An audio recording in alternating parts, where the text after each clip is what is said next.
Welcome back to the channel and welcome back to another quick pick prediction video. In this video, I'll be predicting the bantamweight bout between Julio Arce versus Montel Jackson. And I'm gonna go average confidence Julio Arce to beat Montel Jackson. With this one, it's like neither of them are necessarily each other's kryptonite. They got parts. Well, do they got parts? Nah, not really parts. But yeah. When I look at Julio Arce, when you look at most of his losses, kind of came to strikers. 2 or 3 came to strikers. Dawodo and I'm thinking about small record, but nonetheless, Dawodo. Then he got hit by what did I do? Marias? I don't know. Adriano. Nah, I'm getting these guys' names mixed up. It is what it is. I ain't gonna go off that too much. But when I definitely look at Montel Jackson, there's a clear path to who he has lost. Ricky Simone and Brett Johns. Gave like 8 takedowns to Brett Johns. I said Brett Johns, and probably like 6 takedowns to Ricky Simone. Ricky Simone, that was acceptable. Like that's your debut. This guy's a veteran, and he is a well-rounded fighter. That's kind of like acceptable. But the Brett Johns fight, that was like, yeah, you shouldn't have let that one go. You should have dominated Brett Johns. It was going to look like he was going to destroy Brett Johns. No insult to Brett Johns, but with the potential and the talent, and, I don't know what, like the perspective around him, he should have destroyed Brett Johns. But and then he got out-grappled by him. And he's supposed to have a grappling background or a wrestling background, American wrestling background. That should not be happening. You should not be getting him 6 and 8 takedowns at no point. But like I said, the Ricky Simone fight, you could say, oh, it is what it is. Ricky Simone's very good, and that was your debut fight. Very good and very well-rounded. That was your debut fight. And he's veteran, more experience, more like well-rounded, etc., etc. More, yeah. That was set up with the Brett Johns fight. By that time, he should have destroyed Brett Johns.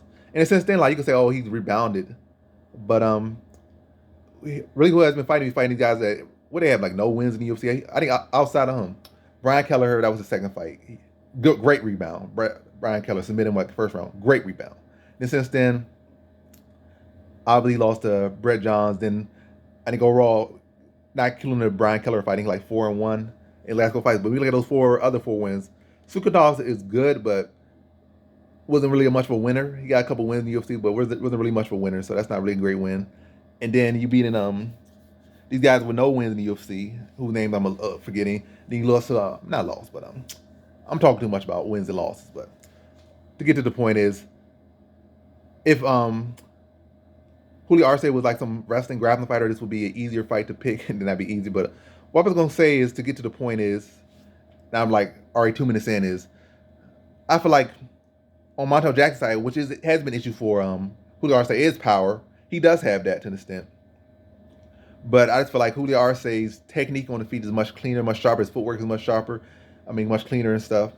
And he's just much more polished and more composed, confident fighter out there. And I just feel like Montel Jackson, you kind of relying on punch chance. I also, because we want to see evolution from Montel Jackson. Hopefully we can see it, maybe. For my side, maybe if I was picking him, I would hope I see it. But I need to see that next level. I need to see the IQ from him more. I need to see evolution in his wrestling and his grappling.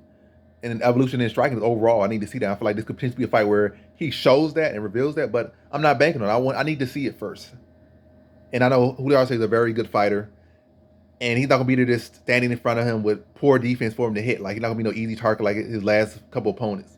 I mean, literally like 2 of his 4. Matter of fact, probably like 2 of his 4 of his wins are like literal, have shown to be literal punching bags, But and Arce that's going to stick out there. Move has a much sharper, cleaner box and much better boxing background, and it shows clearly.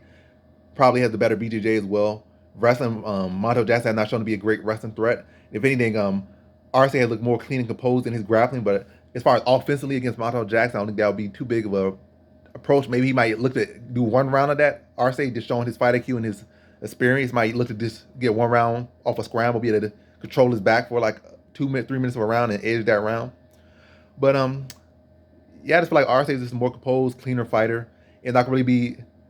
It's like kind of like technique and skill versus more so athleticism. I know Montel Jackson has a skill as well, but I'm just saying Arce's skill and technique is superior. It's kind of coming like, can Jackson get that big shot, or can he oppose Willem? And I can't really say, can he oppose Will? I can't say that. And then you kind of rely on that landing that big shot, and I feel like Arce would be prepared for it to dodge it, and Jackson does kind of like be a little bit herky jerky at times with his shots. Because like it's not from lack of technique, it's from lack of confidence. I feel like with Arce's head movement, his footwork, his boxing, his jab, especially that jab, and the movement can make Jackson really hesitant on throwing some shots, and also stands very upright with his legs. Probably get some shoot his legs, shoot up, boxed up, jabbed up, and just really be looking out, behind the step. Like you get hit with the jab, you're throwing off your straight punch and throwing off your reactions. And also, it's not the guy not being there straight, just sitting in front of you, hands down, square. It's a different look, and I feel like it's gonna be hard for Montel Jackson to adapt to that. Still think it's a competitive fight. I think Jackson will make it competitive, try to clinch it with him at times, try to pose a will on at time, but I think most part it's gonna be Arce keeping this at boxing distance and just outboxing him for the most part in this fight.